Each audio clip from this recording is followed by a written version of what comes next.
क्या पाकिस्तान और चीन के बढ़ते ड्रोन खतरे अब बेअसर हो जाएंगे? क्या भारत अब आत्मनिर्भर रक्षा की नई ऊंचाई छू रहा है? आखिर ऐसा क्यों कहा जा रहा है? इसकी एक बहुत बड़ी वजह है। खबर है कि भारत इजराइल के साथ एक ऐतिहासिक रणनीतिक साझेदारी को अंतिम रूप देने की दिशा में बढ़ रहा है और इसके तहत आयरन डोम तकनीक को सिर्फ खरीदने के बजाय भारत के स्वदेशी मिशन सुदर्शन चक्र का मुख्य हिस्सा बनाया जाएगा। आखिर भारत और इजराइल की ये रक्षा डील है क्या? क्या भारत को इजराइल की आयरन डोम वायु रक्षा प्रणाली मिलने वाली है? जानेंगे इस वीडियो में। नमस्कार, मैं ओंकार पांडे और स्वागत है आपका न्यूज 18 राजस्थान के डिजिटल प्लेटफॉर्म पे। भारत और इजराइल के बीच रक्षा सहयोग एक नई ऊंचाई पर पहुंच गया है, जहां आज प्रधानमंत्री नरेंद्र मोदी की इजराइल यात्रा के दौरान दोनों देशों ने एक ऐतिहासिक एमओयू पर साइन किए हैं। यह समझौता सिर्फ हथियारों की खरीद फरोख्त तक सीमित नहीं है, बल्कि इजराइल की अत्याधुनिक आयरन डोम और आयरन बीम तकनीकों का पूरा ट्रांसफर भारत को किया जाएगा, जो मेक इन इंडिया पहल के तहत देश में ही उत्पादन को बढ़ावा देगा। इस डील से भारत का स्वदेशी मिशन सुदर्शन चक्र मजबूत होगा, जो 2035 तक एक बहुस्तरीय वायु रक्षा प्रणाली तैयार करने का लक्ष्य रखता है। मिशन सुदर्शन चक्र, जिसकी घोषणा पीएम मोदी ने 2025 के स्वतंत्रता दिवस पर की थी, अब आयरन डोम को अपने मुख्य हिस्से के रूप में शामिल करेगा, जो छोटी दूरी के यानी 4 से 70 किलोमीटर तक के रॉकेट, मोर्टार और ड्रोन हमलों को 90% सटीकता के साथ सुरक्षा प्रदान करेगा।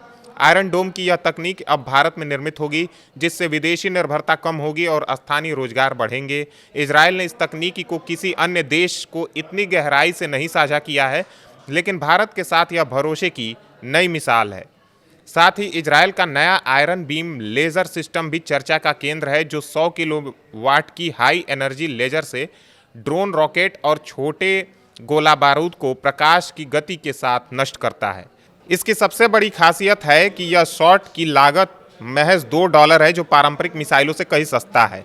आयरन बीम को 2025 के अंत में इजराइल की सेना में शामिल किया गया था और अब भारत इसे S-400 जैसे लंबी दूरी की प्रणालियों के साथ जोड़कर 2030 तक एक मजबूत राष्ट्रीय सुरक्षा कवच तैयार करेगा। इस समझौते में अन्य महत्वपूर्ण डील्स भी शामिल हैं, जैसे कि Spice 1000 guided bombs, Rampage air to surface missiles, air LORA ballistic missile और आइस ब्रेकर सिस्टम की खरीद, जिनकी कुल कीमत 8.6 से 8.7 बिलियन डॉलर आंकी गई है। इससे भारतीय वायुसेना की लंबी दूरी की स्ट्राइक क्षमता बढ़ेगी और इसके साथ ही फ्रांस के बाद इजराइल अब भारत का दूसरा सबसे बड़ा रक्षा आपूर्तिकर्ता बन गया है। एक्स पर हालिया पोस्ट से पता चलता है कि यह डील न सिर्फ तकनीकी ट्रांसफर है, बल्कि संयुक्त उत्पादन और भारत की मल्टीलेयर एयर डिफेंस ग्रिड में एकीकरण के तौर पर भी इसे देखा जा रहा है। पीएम मोदी ने इजराइल की संसद कैनेसेट को संबोधित करते हुए कहा कि दोनों देश आतंकवाद के खिलाफ एकजुट हैं और यह साझेदारी दुनिया को शांति का संदेश देगी। इजरायली पीएम बेंजामिन नेतन्याहू ने मोदी का भारतीय पोशाक में स्वागत किया, जो दोनों नेताओं की गर्मजोशी को दर्शाता है। यात्रा के दौरान साइबर सिक्योरिटी, एआई और ट्रेड पर भी चर्चा हुई और भारत इजराइल एफटीए की बातचीत की पहली दौर भी शुरू हो चुकी है।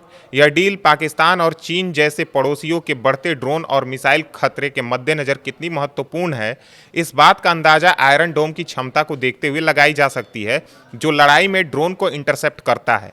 वहीं Iron Beam laser system asymmetric threats के खिलाफ बॉटमलेस मैगजीन की तरह काम करता है। कुल मिलाकर यह साझेदारी भारत को आत्मनिर्भर रक्षा की दिशा में ले जा रही है, जहां 2030 तक सुदर्शन चक्र एक अभेद्य कवच बनेगा। दो मजबूत लोकतंत्रों की यह दोस्ती न सिर्फ सुरक्षा मजबूत करेगी, बल्कि वैश्विक स्थिरता को भी फायदा पहुंचाएगी।